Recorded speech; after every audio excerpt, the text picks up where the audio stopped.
You don't belong here, old man. Get out before I call security. The words cut through the gun shop like a blade. Frank Morrison, 73 years old, stood frozen at the counter, his weathered hands still holding the firearm safety form he'd been filling out. His faded denim jacket hung loose on his thin frame, and his gray beard trembled slightly as he looked up at the young store manager. I just wanted to look at the vintage rifles, Frank said quietly, his voice steady despite the humiliation burning in his chest. I have every right to be here. Rights? The manager, a muscular man in his 30s with a name tag reading Derek, laughed coldly. Look at you, shaking hands, probably can't even see straight. We don't need some confused old-timer accidentally hurting himself or others in my shop. The other customers turned to watch, but no one spoke up. A young couple quickly looked away. A middle-aged man in hunting gear pretended to examine ammunition on a nearby shelf. The two other employees, both young men in tactical gear, smirked from behind the counter. Frank's jaw tightened. I've handled firearms longer than you've been alive, son. Sure you have, Derek mocked, snatching the form from Frank's hands and tearing it in half. Probably some stolen valor case. I see you types all the time, wearing old military surplus, pretending you served. Real veterans don't shuffle around looking like homeless people. The accusation hit harder than any physical blow could have. Frank's eyes, steel gray and suddenly sharp, fixed on Derek's face. For just a moment, something dangerous flickered there. Then it was gone, replaced by quiet dignity. My service record speaks for itself, Frank said softly. Get out. Derek pointed to the door. Now, or I'm calling the police. We have a strict policy about loitering, and you've been standing here for 20 minutes without buying anything. I was waiting for assistance, Frank replied. Your employees have been ignoring me. Because you're wasting our time. One of the younger employees, Jake, chimed in. This is a serious establishment for serious shooters, not some museum for old guys to reminisce about their glory days. Frank reached into his jacket pocket, and immediately Derek's hand moved to the weapon on his hip. Easy there. Just getting my wallet, Frank said calmly, pulling out a worn leather billfold. I have money. I'm a paying customer. Derek laughed again, cruel and dismissive. That old thing? Probably full of food stamps. Look, Grandpa, I'm doing you a favor. The weapons here start at $800. That's probably your entire Social Security check. The humiliation was complete. Other customers were now openly staring, some recording on their phones. Frank's shoulders sagged slightly, but he maintained his composure, a lifetime of discipline keeping his emotions in check. I'll leave, he said finally, but this is wrong. I serve this country for security, Derek shouted, though there was no security guard in the small shop. Jake, Tom, escort this man out. If he resists, we'll press charges for trespassing. The two employees moved around the counter, puffing up their chests like peacocks. Frank raised his hands in a gesture of peace and walked toward the door with measured steps, his slight limp more pronounced now, an old injury acting up from the stress. And don't come back, Derek called after him. Next time I see you near my shop, I'm calling the cops immediately. We don't need your type here, making real customers uncomfortable. As Frank pushed open the door, he turned back one last time. You have no idea what you've just done, he said quietly, but his words were lost in the laughter of the three men. Outside in the harsh afternoon sun, Frank stood on the sidewalk, hands trembling now. Not from age or fear, but from barely controlled anger. He pulled out an old flip phone, its screen cracked but functional. His fingers moved across the keys with surprising speed. Alpha 1 to base, he said when the call connected. We have a situation. The voice on the other end was immediately alert. Admiral Morrison, what's your status? Admiral, the title he'd earned through 35 years of service, including 22 years with the Navy SEALs. The title these arrogant young men had no idea existed behind the worn clothes and gentle demeanor. I'm fine, son, Frank said, using the same calm tone that had once directed operations in hostile territories. But we need to have a team meeting, full assembly. Sir, is this a training exercise? Frank looked back at the gun shop where Derek was high-fiving his employees through the window. You could say that. It's time these boys learned something about respect. Send the message. Pipeline guns and ammo, 482 Oak Street, 2 hours. Understood, Admiral. Do you need immediate assistance? Negative, but make sure everyone knows this is personal. And Mike? Frank's voice softened. Tell them to wear their worst dress of blues. 2 hours later, Derek was counting the day's receipts when he heard the rumble. It started low, like distant thunder, but grew steadily louder. He looked up from the register, frowning. Through the shop windows, he saw motorcycles, dozens of them, pulling into the parking lot. What the hell? Jake muttered, moving to the window. The bikes weren't just any motorcycles. They were military-grade Harley-Davidsons, each one pristine and bearing subtle military insignia. The riders dismounted in perfect synchronization, and Derek's mouth went dry. Navy SEALs, dozens of them, all in full-dress blues, their chests gleaming with medals and ribbons. They formed up in the parking lot with military precision, creating a formation that would make any drill sergeant weep with joy. The shop fell silent. Customers stopped browsing. Even the background music seemed to fade away. The door opened, and a mountain of a man entered, 6'5", built like a linebacker, with eyes that had seen things most people couldn't imagine. His uniform bore the insignia of a command master chief. Gentlemen, he said, his voice filling the shop with all effort, I'm Command Master Chief Michael Torres. I understand you met my mentor earlier today. Derek's face had gone pale. Mentor? Admiral Frank Morrison, Torres continued, moving into the shop as more SEALs filed in behind him. Retired Medal of Honor recipient, Silver Star, 3 Bronze Stars, Purple Heart ×2, architect of 7 classified operations that saved hundreds of American lives, the man who trained half the SEALs on the East Coast, the man you called Grandpa and accused of stolen valor. Each word hit like a physical blow. Jake had backed against the wall. Tom was visibly shaking. Derek's mouth opened and closed like a fish out of water. That old man, Derek stammered. That old man, another SEAL said, stepping forward, is the reason I'm alive today. Pulled me out of a hot zone in Afghanistan when I was a rookie who'd gotten separated from my unit.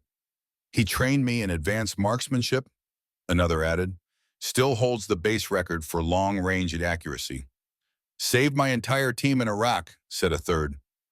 One by one, the SEALs spoke, each sharing a story about Admiral Morrison.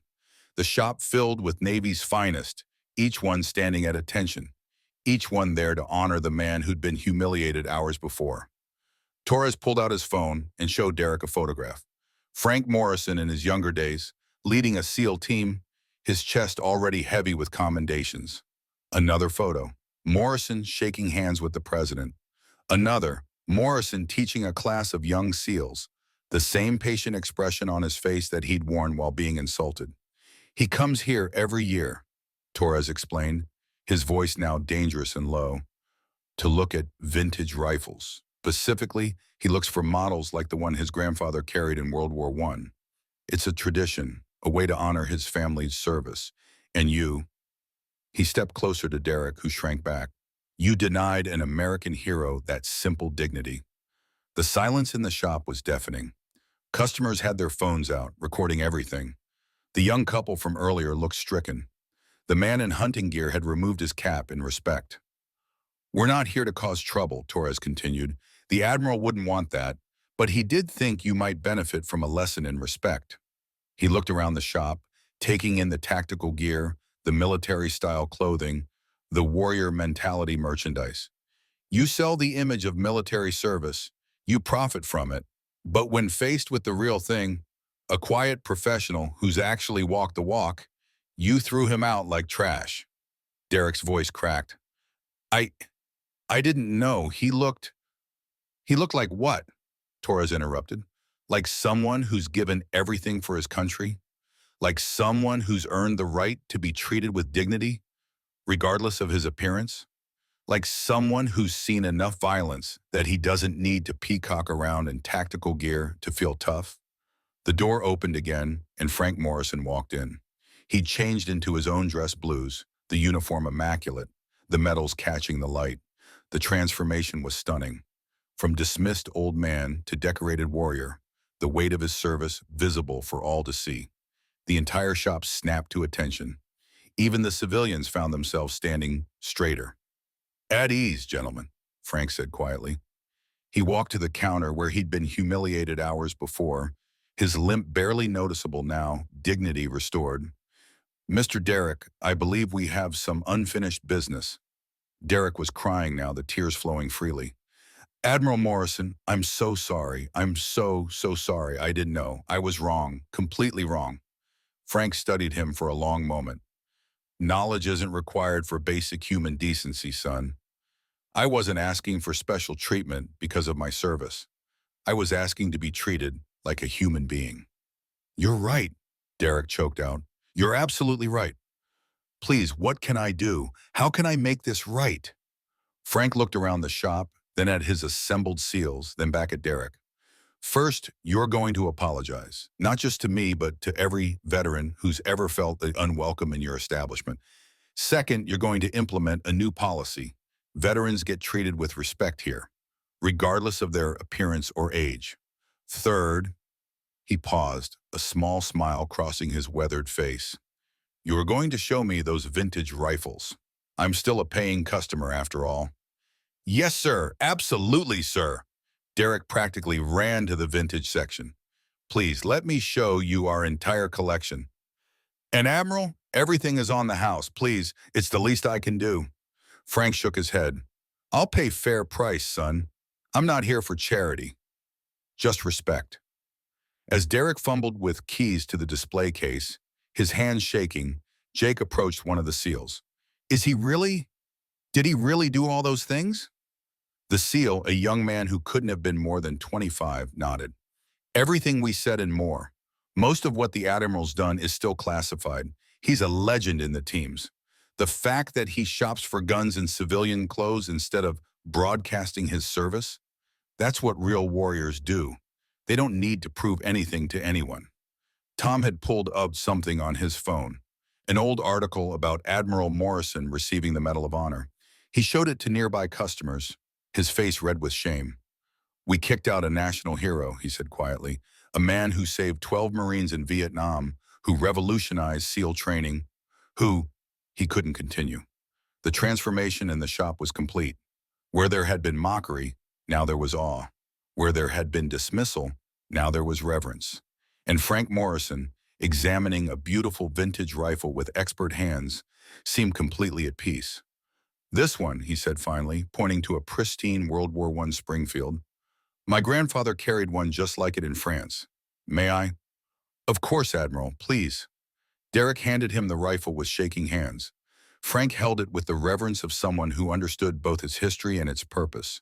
Around him, his SEALs watched with pride, seeing their mentor not as an old man to be pitied, but as what he truly was, a warrior whose greatest battles were behind him, but whose spirit remained unbroken.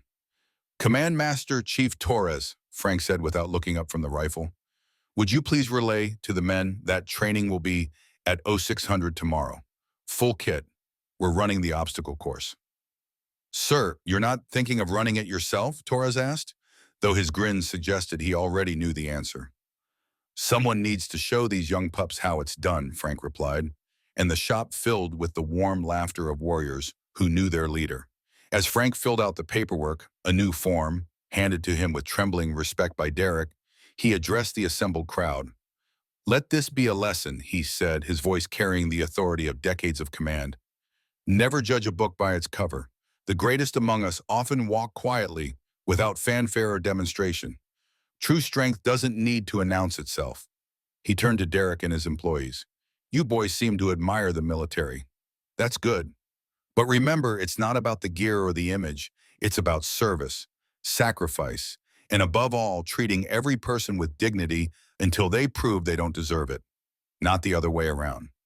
"Yes, sir," all three employees said in unison.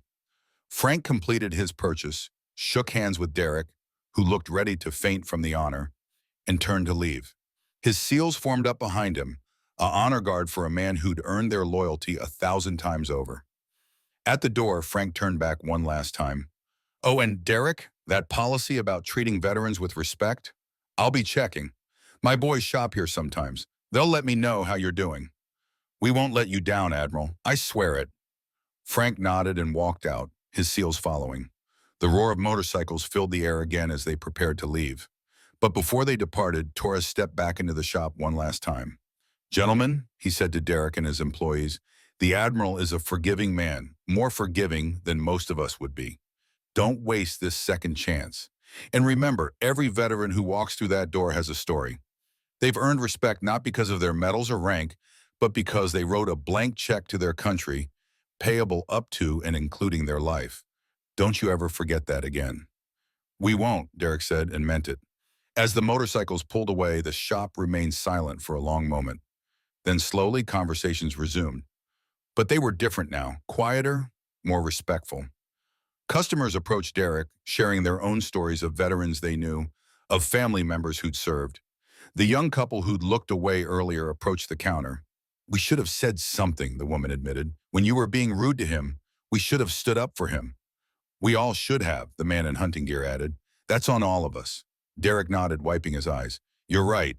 And from now on, this shop stands up for those who've stood up for us. That's a promise. The story spread quickly. Videos of the SEAL's arrival, of Admiral Morrison and his dress blues, of the transformation in the shop went viral within hours. Pipeline guns and ammo became famous, not for the confrontation, but for the lesson learned and the changes implemented. Derek personally called every veterans organization in the state, offering discounts and apologizing for any veteran who'd ever felt unwelcome. He hired a veteran consultant to train his staff on respectful service. He even commissioned a plaque for the shop's entrance. This establishment honors all who have served. Your sacrifice is not forgotten. And every year after that, on the same date, Admiral Frank Morrison returned to the shop. Not for confrontation, but for connection. He'd browse the vintage rifles, share stories with other customers, and quietly mentor young veterans who sought his wisdom. Derek would always serve him personally, and each time, he'd thank the Admiral for the lesson that changed his life. You could have destroyed my business, Derek said one year. Instead, you taught me how to make it better. Leadership isn't about destruction, son, Frank replied, examining a beautiful M1 Garand. It's about building people up, even when, especially when, they've knocked you down first. The shop thrived, becoming a gathering place for veterans and civilians alike, a place where service was honored and every person was treated with dignity. And on the wall, in a place of honor, hung a photo, Admiral Frank Morrison and his SEALs standing in the parking lot, a reminder that true strength lies not in youth or muscle or tactical gear, but in character, service, in the courage to choose grace over vengeance. The last image anyone saw when they left the shop was simple but powerful, a sign by the door that read, "Judge not by appearance but by character. You never know who's walking among you." And in a small apartment across town, Admiral Frank Morrison sat in his favorite chair, the vintage Springfield rifle mounted on his wall next to photos of his teams, his family, his brothers in arms. He'd turned humiliation into education, disrespect into redemption. Because that's what leaders do. That's what heroes do. They build bridges where others burn them. And in doing so, they change the world. One person, one moment, one act of grace at a time.